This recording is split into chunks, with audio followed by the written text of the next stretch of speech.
Good evening. What's up, everyone? Welcome back to Blitzball Champ Gaming here on the U to the Tube. I'm your host, Blitzball Champ Jason Ingram.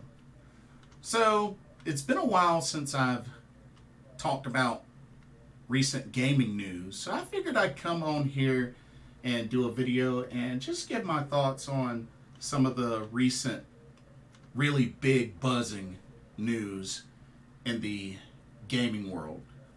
Wanted to touch on a couple of topics and just, really give my thoughts on those.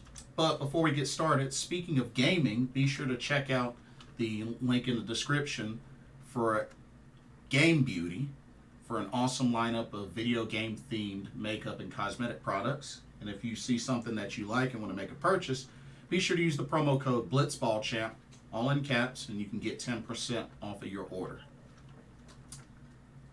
Now that I got that out of the way, let's dive in.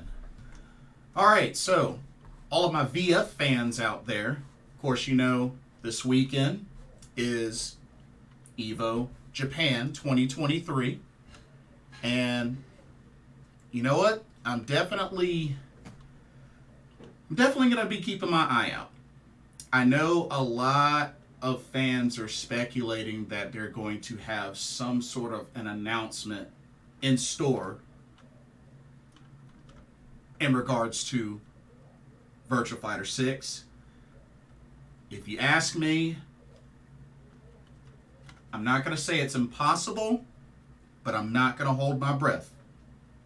There's been too many times where Sega has disappointed, and to this day, still no announcement, no type of leak, trailer, or anything on Virtua Fighter 6. So, honestly, I'm not holding my breath. I don't even think it's going to happen. But the only way I'll be convinced is they make an announcement and they do a teaser trailer. That's the only way that I will then eventually get hyped. That's the only way that I will get hyped. Other than that, I can't be hyped about it right now. I can't. I mean, I hope I'm wrong and I eat my words, but honestly, I really don't have a reason to be hyped right now until it actually happens. And I think that's fair. I think that's very fair. So, after all, we have to remember there's been 4 iterations of Virtua Fighter 5 anyways. Vanilla, R, Final Showdown, Ultimate Showdown. So, I mean, that should tell you something in itself. But Evo Japan 2023 will be this weekend starting March 31st through April 2nd. And they got a pretty big lineup of games that they're doing tournaments for. I mean, of course, you got Virtua Fighter 5 Ultimate Showdown. They got Guilty Gear Strive, Grand Blue Fantasy Versus, Street Fighter 5 Champion Edition, Tekken 7. They even got Melty Blood, King of Fighters 15. These are the main titles that'll be on the streaming schedule. So that's definitely something to look out for. And specifically for VF, looks like they're doing VF on the 31st and April 1st. Like with the finals being on April 1st. Semifinals and finals being April 1st. So they'll actually have that wrapped up on day 2. But, no, that's cool. That's really, really cool. And like I said, I know a lot of people are going to be looking out for this. I know a lot of folks in the VF community are actually going to be attending and competing at Evo Japan 2023 for VF. So for those that are going, I hope everybody gets there safely, has a safe, fun trip, and best of luck to everybody competing, not only just in the tournaments in general, but specifically the Virtua Fighter 5 Ultimate Showdown tournaments. Best of luck to everybody that's going to be there and that's going to be competing. So go get them. It was also announced the 18th Beat Tribe Cup. That's right. One of the most well-known Virtua Fighter events in Japan. And that will be May 14th of this year. And they usually do the big 5-on-5 team battle tournament, which word is that they are going to be using Virtua Fighter 5 Final Showdown. Not Ultimate Showdown, but Final Showdown for this event. So just thought I'd mention that. Which is fine. It's pretty much essentially the same game. I think the only difference is, I think the word is that Final Showdown, when it comes to the arcade cabinet, has less input lag compared to Ultimate Showdown. So they definitely want to use, the most proficient version for tournament play as possible. So I can definitely understand them doing this. But I mean, it's essentially the same game, Same moves, same characters, all that. So I mean, something to keep an eye out for. But that's cool though. So May 14th of this year, 2023, the 18th Beat Tribe Cup. So hopefully as many as possible will be able to go and attend that, whether they spectate or compete in it. But yeah, should be really good. Should be really, really good. Also, transitioning to Nintendo. And unfortunately, the Nintendo 3DS and Wii U eShops have officially shut down as of March 27th. Yeah. Which, it was announced back in February of last year that, both of these shops were going to be closing down. So, I mean, people did have a decent amount of time to prepare, get in their last purchases, and such. I thought it was pretty crazy that that Gerard, the completionist, apparently spent $22,791 on Wii U and 3DS games in the eShop. And apparently he's going to donate a portion of the games to organizations like the Video Game History Foundation. But can you believe that? $22,791. Whew. But that is officially how much it is to buy every game that was going to be delisted from these e-stores. It's crazy. It's really, really crazy.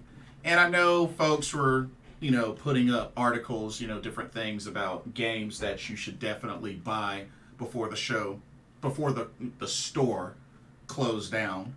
But yeah, it's the end of an era for Nintendo with the 3DS and Wii U eShops. I know for me personally, I no longer have a 3DS because handheld gaming I can't consistently get into it, mainly because, usually when I travel a lot, it's usually, I drive. Not saying that I, don't fly here or there, but I typically do a lot of driving. So typically when I'm traveling and on the go, I usually don't have an opportunity to do any handheld gaming. And 9 times out of 10, especially being that I work from home, it's kind of hard for me to really warrant diving into handheld gaming consistently. You know what I mean? Especially being the number of consoles that I have. I don't have a 3DS anymore. I don't have a PS Vita anymore. So, I don't know. But that's just me. That's just me, typically. I don't see myself consistently doing handheld gaming enough for me to warrant keeping those. You know what I mean? But it's all cool. And as far as the Wii U, I mean, I did get a handful of games on there. I haven't played mine in a while. It's not even hooked up, to be honest with you. But I am thankful that a lot of these games that I really wanted, I was able to go ahead and get before the shop closed down. But yeah, it's quite an end of an era for these eShops, the Nintendo 3DS and Wii U eShops. Hopefully, everybody got a chance to get in their purchases while they could before the end of March 27th. Because if not, then yeah. But yeah, it's quite the end of an era there. Also, speaking of Nintendo, they have announced a Zelda Tears of the Kingdom Special Edition Nintendo Switch OLED, which releases April 28th, 2 weeks before the launch of the actual game, Zelda Tears of the Kingdom, which releases on May 12th. And I must say, it looks gorgeous. Now, I already have a Switch OLED, so I won't be partaking on this, but still, it looks really gorgeous. And honestly, I could see this pretty much selling out. And if I remember correctly, I believe pre-orders are now up online as well as offline, but I assume in very limited quantities, which this special edition Switch OLED will be $360. They're also doing a special edition Switch Pro controller for it for $75 and a special carrying case for $25, which the Pro controller and the carrying case will launch on May 12th as well, the same day as the game. But I must say, the gold, it's pretty much like a combination of white, gold, maybe a little bit of silver, it looks. But the Switch Pro controller is pretty much like a gold, white, and black color scheme, and the design looks great. The controller as well as the carrying case. But they look great. They look really, really great. And, you know, I hate to say it, for me personally, I still got to play through Breath of the Wild, so I'm really, really, really late. But I will be getting the game, though. It's just, oh man, that backlog. My video game backlog is huge. So, yeah. It's problematic, but, you know, when you're playing video games, watching pro wrestling, and watching anime, you tend to build up quite a backlog. So, that's all I'm saying. But this Switch OLED model, this Tears of the Kingdom OLED model looks gorgeous. And, I mean, for those that don't have a Switch OLED, I'd say go for it. Hopefully you can snag you one, can pre-order one, but I assume that these are going to go, like, so they're going to sell out like hotcakes, like that. So, good luck to anybody that tries to pre-order one, or any of the other things like the Pro controller or the carrying case. Good luck. That's all I can say. But Switch OLED releases April 28th. Carrying case, the Pro controller, as well as the game, releases May 12th. So keep an eye out for that. Also, I wanted to talk about the recent announcement for all the Windows users out there that are still on Windows 7 or Windows 8. Well, y'all might want to consider thinking about upgrading, because Steam, starting on January 1st of 2024, will no longer work on Windows 7 and 8. So y'all might want to go ahead and start migrating over to Windows 10 or 11, which, you know, you could still update to Windows 10 from a prior installed version for free. So there is that. So don't hesitate to upgrade. But I can understand how this can be a downer, especially for PC gamers still on Windows 7 and 8. I mean,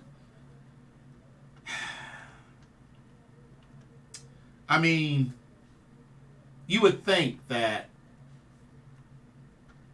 it would be a while before something like this would happen, but which, I mean, folks still have till January, so this still got a while, but still, I mean, this is kind of a big deal.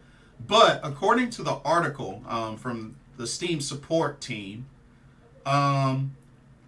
this decision is made. This is due to Steam relying on an embedded version of Google Chrome, which no longer works on an older version of Windows. And Valve also states that future versions of Steam will rely on feature and security updates that are only available on Windows 10. So, I mean, you might as well go ahead and do the upgrade. So, I can understand. I can definitely understand. And I know that there are devices, and some PC gamers may still not be eligible for Windows 11. I know on my recent PC, my old PC, it wasn't equipped for Windows 11. The one that I have now is, but the one that I had before could only do Windows 10. So thankfully, it wouldn't have been an issue for me. But still, like, I really feel like the time is now. Go ahead and make the jump. If you're on Windows 7 or 8 or even 8.1, make the jump. Make the jump to Windows 10. I mean, they pretty much just explained the reasons why, and I get it. I get it. So go ahead and make the jump.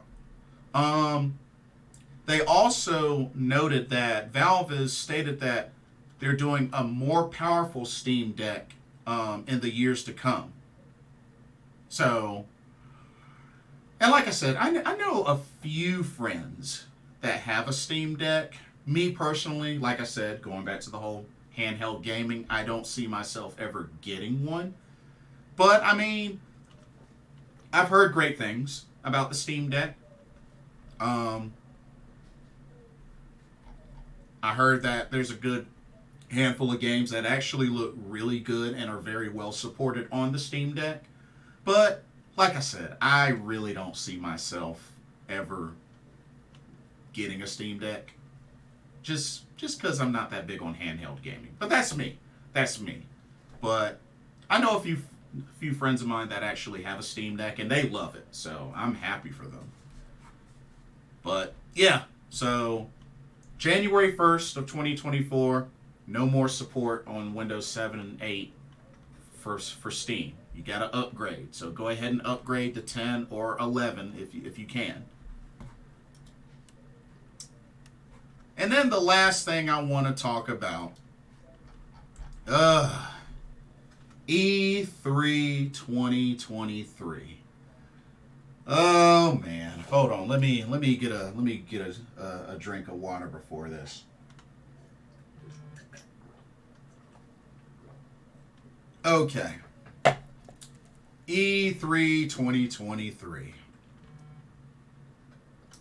Well, it has been announced that more publishers, Ubisoft, Sega, Tencent, are backing out of E3. Ubisoft has decided to do their own event. Pretty much during the week of E3. So, yeah. Honestly, y'all, they might as well just go ahead and cancel it. And then I think there was even another notice that Devolver Digital, I believe, is also backing out. I haven't seen an official announcement or anything, but one of the things it says in this article on IGN, rumors swirl around E3's future as Sega, even more publishers, back out. Publishers and other industry insiders question whether or not the show can even survive. IGN reporters have spoken with numerous individuals in publishing and PR who typically have knowledge of event strategies, all of whom express concern about the status of this summer's event. Many told us that they haven't heard of anyone else who was planning to attend for sure, and some said they felt there had been a significant lack of communication from the ESA and organizer ReedPop as to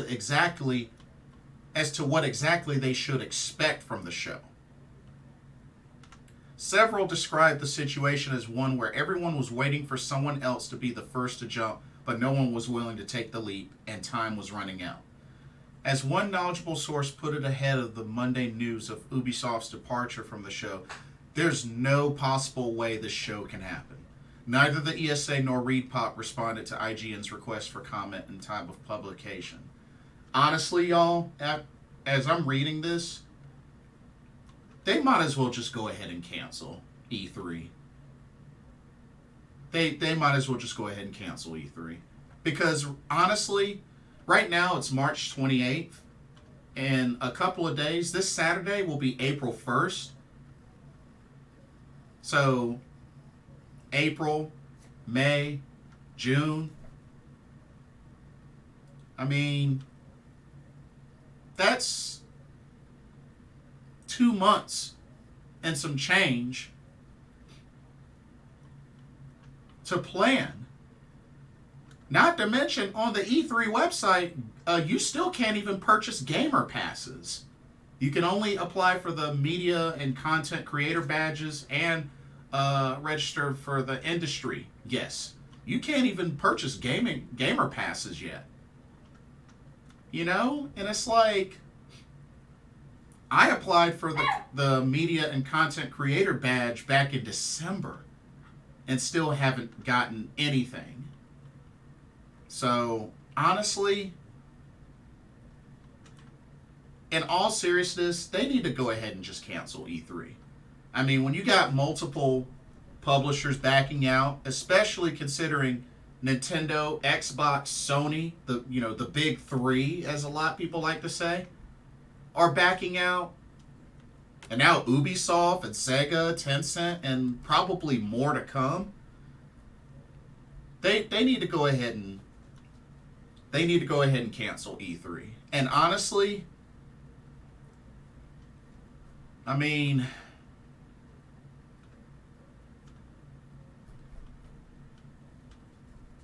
I don't even think it's worth. I mean, is it even worth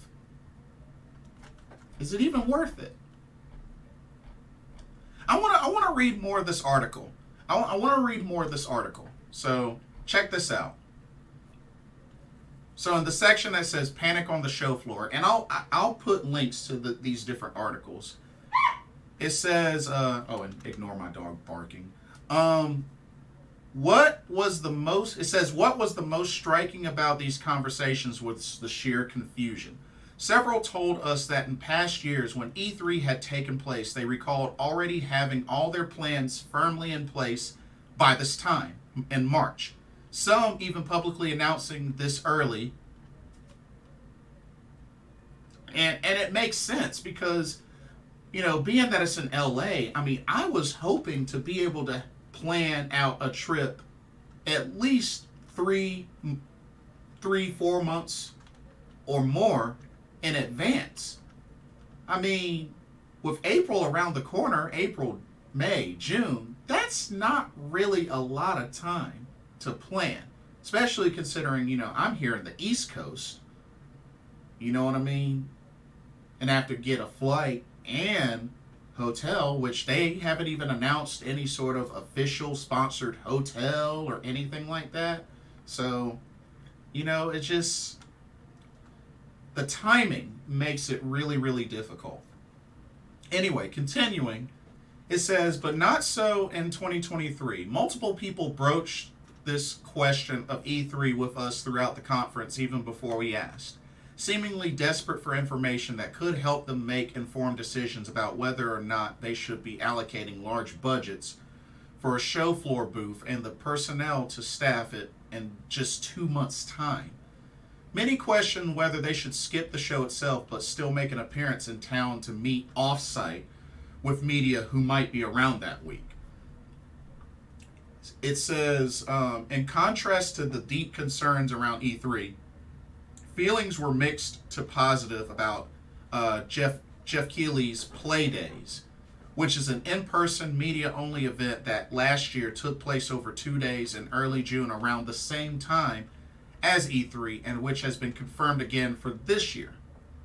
Several people we spoke to confirmed they had games locked in for Play Days, and a few mentioned they expected more games to be present this year than last year.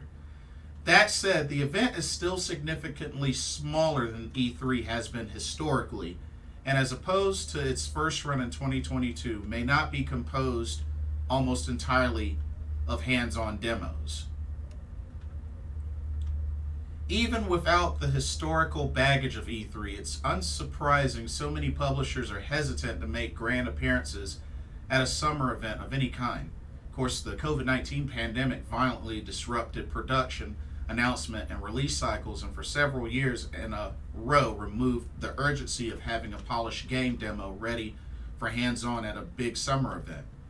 Which, like I said, if you've followed me for a long time, I actually was this close to going to E3 2020. I had my flight booked, I had my badge, I had my Airbnb. I was going to go with 2 other friends. It was going to be great, but then the pandemic hit. E3 got canceled. Anyway, continuing, it says budgets too are reportedly in limbo.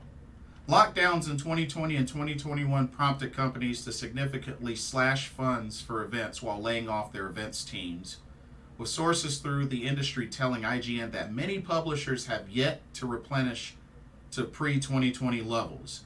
Even if companies wanted to come to E3 or Play Days or just LA in general, many aren't financially prepared for all the expenses that entails, or if they are, they're spending that money on events that have fewer questions about their stability. Examples, Gamescom or PAX. This perhaps explains why so few companies are willing to play ball, despite sources telling IGN that numerous publishers collaborated with ReedPop on defining exactly what they wanted out of E3's 2023 rendition. Their initial participation and subsequent reluctance has led to a sense of betrayal within ReedPop, which has been tasked with bringing the gaming event back from the grave, with those involved feeling they were left to shoulder the blame for the ESA's past mistakes and publishers' present-day fears.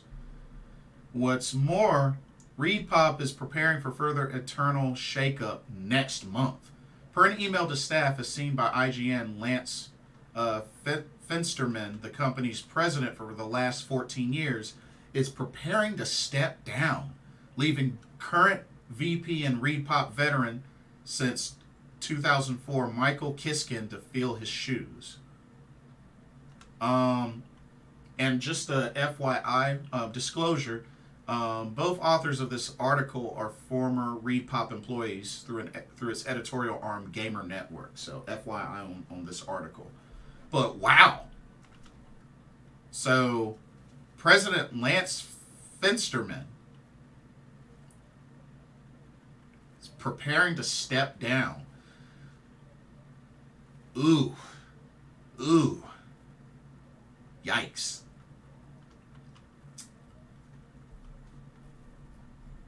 Lots crumpling down. All right, this next section is called Who's In and Who's Out with this article. So this ought to be very interesting, and I think this kind of dives in more specific details to what publishers are out and what publishers may still be on the fence. Anyway, it says, IGN reached out to a number of major publishers ahead of publication to ask if they were able to confirm E3 attendance this year, or, where applicable, their plans for satellite events around E3. Those that did not respond in time for publication included EA, Square Enix, Embracer Group, Activision Blizzard, Epic Games, Take-Two, and Warner Brothers Games. IGN understands that more publishers plan to skip E3, but that they have yet to make a formal announcement. So, I mean, even if there's not a formal announcement made, I mean, IGN seems to have the idea and the scoop that more publishers are most likely going to skip out on E3. And more, on a daily basis, we're hearing one or two more publishers skipping out on E3. So it's not really a surprise. Anyway, continuing. Of those that did respond, Sega confirmed to IGN that it would not be attending the show after all, saying in a statement, "After careful consideration, we have decided not to participate in E3 2023 as an exhibitor. We look forward to sharing more information on announced and unannounced projects in the future." Bandai Namco declined to provide an update on E3, but it did confirm that it is going to be attending Playdays. Tencent confirmed through a spokesperson that Level Infinite would not be attending E3 2023, but that it had participated in Playdays in 2022 and found it to be an ideal experience for showcasing our games to the media. Devolver Digital, I mentioned this earlier. Devolver Digital, which has historically never officially attended E3 but has multiple years running set up shop in an adjacent parking lot, provided the following. It says, "While we always root for the success of any industry gathering that promotes great games, we have never officially attended E3 and do not plan to do so this year, unfortunately. We will also confirm we will not be hosting satellite events this year in LA, but look forward to returning to our beloved parking lot to do so if the opportunity arises for a future LACC-based event," which is LA Convention Center. "We are happy to report that we are well underway in the production of our annual Devolver Direct scheduled for June, which we will share news about soon." And to finish off, it says, "With only 2 months to go before E3 2023 is scheduled in Los Angeles, the mood surrounding the show is a far cry from previous years. At a time when companies would normally be preparing to announce their major showcases and business people, media, and the public would be booking travel, instead there is a pervasive question as to whether or not the show will happen at all.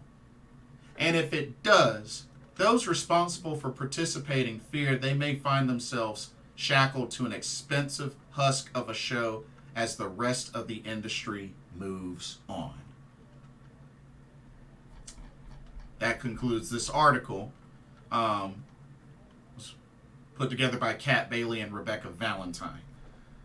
But yeah, honestly, I mean, that last paragraph there that I read, really says it all. I mean, 2 months away from E3 2023. And just, like I said, companies normally travel arrangements, announcing showcases and whatnot. But honestly, I don't think this show is going to happen, nor do I think it should. I don't know what the heck is up with ReedPop and the ESA, but they're really, really dropping the ball, y'all. Really dropping the ball. But as I've said before in previous videos, honestly, I really don't feel like there's any point to a E3 anymore. E3 had its best days years ago for a long time. But I think with the idea that so many gaming companies, publishers and all, with how easy it is to access the internet, YouTube, and, getting access to trailers and all sorts of showcases put online, that's typically all that they have to do is prep whatever demos, trailers, showcases, and just stream them. You know, pick a location, stream them, or just, you know, put video packages together. You know, it was just like when I was talking about, you know, shows like X-Play, you know, Attack of the Show. X-Play that I was really into for a long time, but nowadays, you know, I mean, look at G4 now. There's a reason why it went under. Because it's like, you know, you got sites like GameSpot and IGN and, you know, Kotaku, you know, gaming news posted there, trailers, you know, or you can just go to YouTube. You know, these companies have their own Twitter pages, their own YouTube channels. You know what I mean? It's like, honestly, I really feel like if they're going to do anything, maybe publishers can do their own big, intimate event. Like if Sony wanted to do an in-person PlayStation experience, maybe the size of an E3, and just showcase as much as they desire. I mean, I could see something like that happen. Same thing with Nintendo. If they want to make a Nintendo Direct be like an exclusive in-person event, I could see that. Or even Microsoft or any other development or publishing company. But E3 just doesn't seem relevant anymore. And it looks like, it's really looking like E3 2023 is not only going to be canceled, but E3 may just need to flat out be retired. I mean, it sucks to say that, and I hate to admit that, because I've always wanted to go to an E3. I came close to going to one in 2020. You know, that was a big dream of mine as a kid.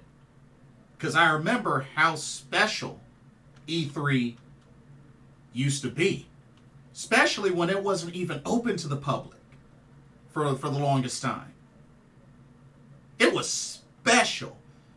And if you had the chance and you qualified to go to an E3, oh, you were special.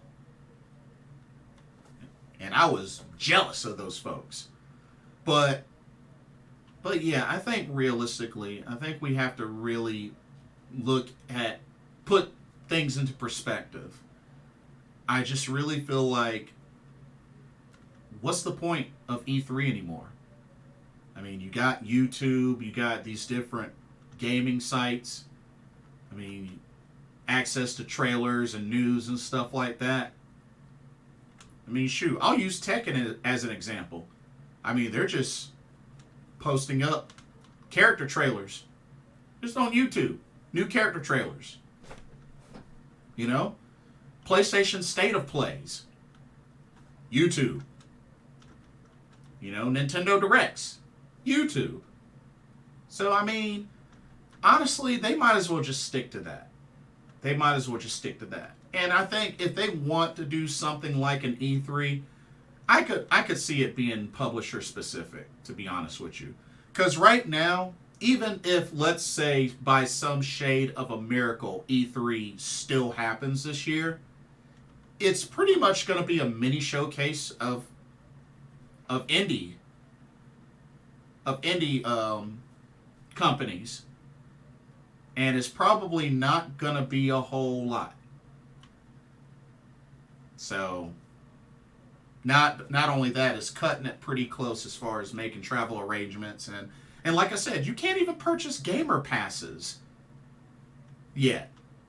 You can't even purchase those off the website. So, I mean, just, I don't know. I don't think there's any point to it, but that's just me. But let me know what y'all's thoughts are. I would love to hear y'all's thoughts on the topics discussed today, especially with this one. E3. More publishers are backing out. Honestly, I think it's about to be canceled. What do y'all think? Do y'all think E3 could still happen? Do you want it to still happen? Do you think it'll be canceled? Do you think it's time to retire E3. Let me know what y'all's thoughts are. And don't forget to check out the link to the Game Beauty, as well as the other links to the topics I talked about, to check them out yourself. But don't forget to like, comment, subscribe, hit that notification bell while you're at it. Thank you so much for watching. Hope you enjoyed this video. We'll see what happens. But like I said, 2 months away. April will be this Saturday. April 1st is this Saturday. So, I mean, the clock is ticking.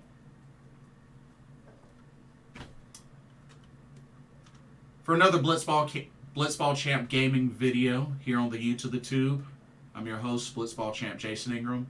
Hope everybody has a blessed evening, and I will see y'all in the next video. Happy gaming. Peace out.